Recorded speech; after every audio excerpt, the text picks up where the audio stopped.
আজকে রান্না করব পুঁই শাক দিয়ে চিংড়ি মাছ দিয়ে। এই চিংড়ি মাছ দিয়ে পুঁই শাক রান্না করলে খুবই মজা।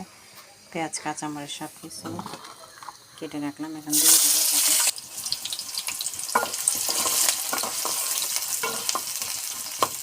একে একে এটা ভেজে নেব।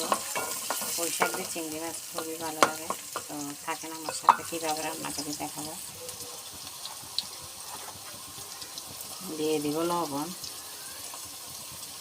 তারপরে দিয়ে দিব মরিচের গুঁড়ি। শাকের ভিতরে একটু হলুদ মরিচ বাড়াই দিতে হয়, না হলে শাকের কালার সুন্দর আসে না।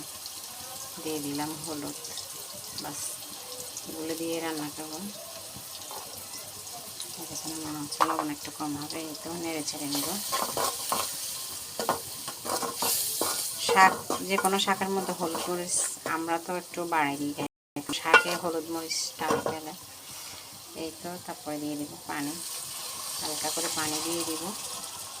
পানি দিয়ে দিয়ে কষাবো।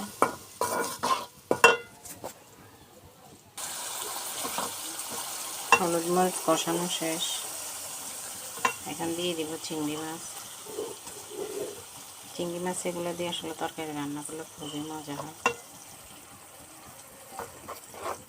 চিংড়ি মাছ দিয়ে ভালো করে কষাই ফেলবো, তারপরে শাক দিয়ে দিব আর কি, ঝোল দিয়ে কষতে থাকে।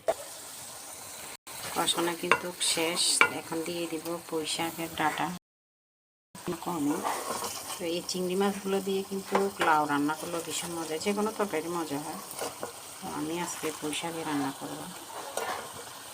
দিয়ে দিব সবগুলো পুঁই শাক।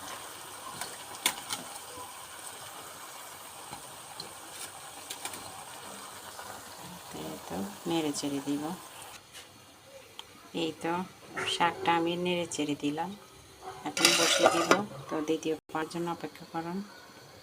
রান্না কেমন হয় দ্বিতীয় পার্টে অবশ্যই শেয়ার করব।